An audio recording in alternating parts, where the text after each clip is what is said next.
Assalamualaikum warahmatullahi wabarakatuh. Perkenalkan, nama saya Novia Anissa Anggreni Alhai dari Prodi Hukum Ekonomi Syariah kelas C.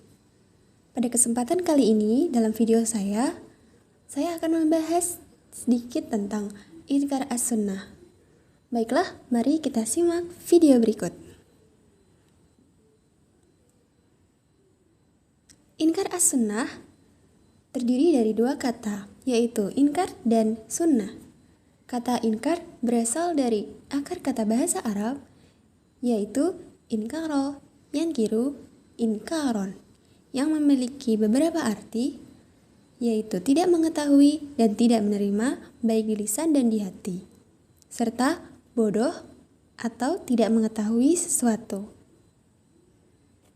Sedangkan secara etimologis, inkar diartikan menolak, tidak mengakui dan tidak menerima sesuatu, baik lahir dan batin atau lisan dan hati.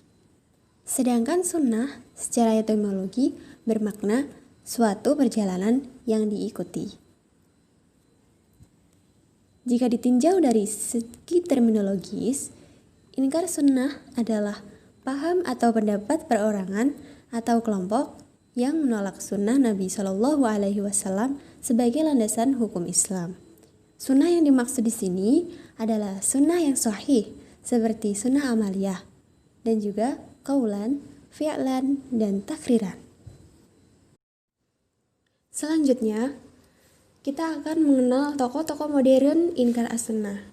Yang pertama adalah Taufik Sidki, wafat tahun 1920 Masehi.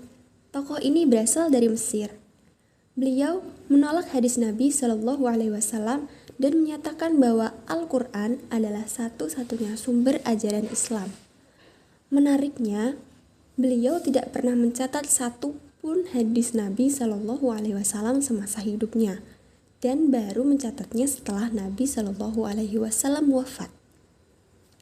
Yang kedua ada Rashid Khalifah. Beliau adalah seorang tokoh inkar sunnah yang berasal dari Mesir, kemudian menetap di Amerika. Beliau hanya mengakui Al-Quran sebagai satu-satunya sumber ajaran Islam yang berakibat pada penolakannya terhadap hadis Nabi Shallallahu Alaihi Wasallam. Tokoh yang ketiga adalah Ghulam Ahmad Parvez. Tokoh ini berasal dari India dan juga pengikut setia Taufik Sidki. Menurut kelompok ini, tidak perlu ada hadis Nabi Shallallahu Alaihi Wasallam, sebab kata mereka, sunnah itu tidak kekal. Yang kekal itu sistem yang terkandung di dalam ajaran Islam. Tokoh yang keempat yaitu Qasim Ahmad. Tokoh ini berasal dari Malaysia. Beliau juga tokoh yang hanya mengakui Al-Quran sebagai satu-satunya sumber ajaran Islam. Melalui bukunya yang berjudul Hadis sebagai Suatu Penilaian Semua, Qasim Ahmad menyeru kepada umat Islam agar meninggalkan hadis Nabi karena menurut penilaiannya, hadis Nabi tersebut adalah ajaran-ajaran palsu yang dikaitkan dengan hadis Nabi dalam konteks inkar as-sunnah. Lebih lanjut lagi, dia menyatakan bahwa hadis Nabi Shallallahu Alaihi Wasallam merupakan sumber utama penyebab terjadinya perpecahan umat Islam. Dan tokoh yang terakhir adalah tokoh-tokoh inkar as-sunnah asal Indonesia. Tokoh-tokoh tersebut antara lain Abdul Rahman, Muhammad Irham, Sutarto, Lukman Sa'ad, dan Ahmad Sutarto.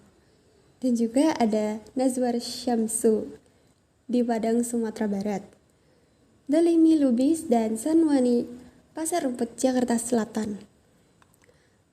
Sekitar tahun 1983-an, tokoh-tokoh ini sempat meresahkan masyarakat dan menimbulkan banyak reaksi. Dikarenakan pandangan-pandangan mereka terhadap al-hadis yang terlalu krisis. Maka, pada masa itu muncullah surat keputusan Jaksa Agung yang berisi larangan terhadap aliran inkar as-sunnah di seluruh wilayah Republik Indonesia. Maka pada saat itu juga Indonesia tidak memiliki aliran inkar as-sunnah karena tidak diperbolehkan terhadap aturan pemerintah.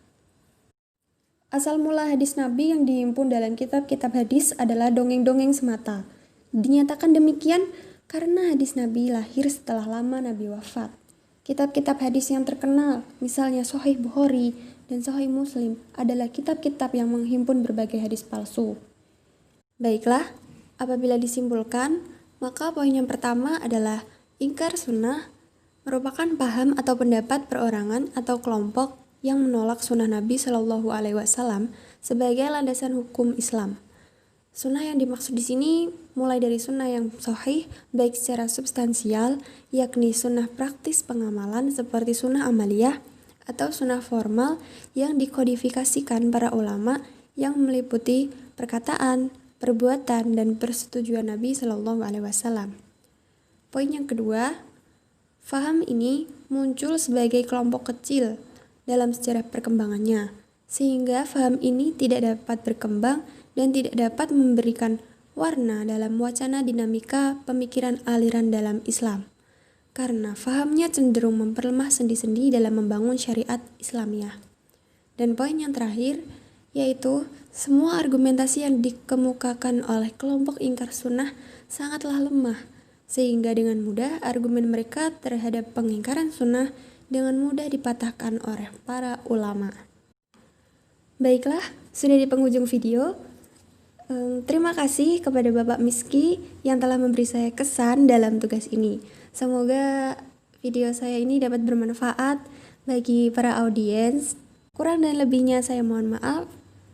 Wassalamualaikum warahmatullahi wabarakatuh.